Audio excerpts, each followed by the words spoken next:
Daniel had never been afraid of mirrors. They were just glass and silver, reflecting whatever stood before them. But after moving into his new apartment, things changed. The mirror in the hallway was old, an antique left behind by the previous owner. It was large, framed in dark wood, and had a slightly warped surface. Every time Daniel walked past it, he felt an unsettling sensation, like someone was watching him from the other side. One night, as he was brushing his teeth, he noticed something strange. His reflection wasn't moving in sync with him. It was subtle at first, a blink that lasted a second too long, a tilt of the head that didn't quite match. He laughed it off, blaming exhaustion, but the next night, it got worse. His reflection didn't blink when he did. Instead, it stared, unblinking, as Daniel splashed water on his face. A cold shiver ran down his spine. He backed away, eyes locked on the mirror, and turned off the light. The next morning, he convinced himself it had been his imagination. He stood before the mirror, moved his arms, and watched his reflection follow perfectly. He let out a relieved sigh, until it smiled.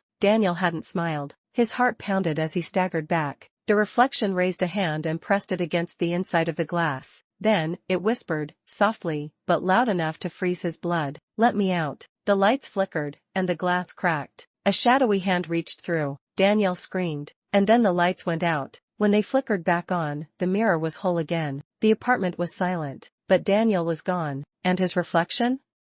It stepped forward, stretched its arms, and smiled wider. It was free.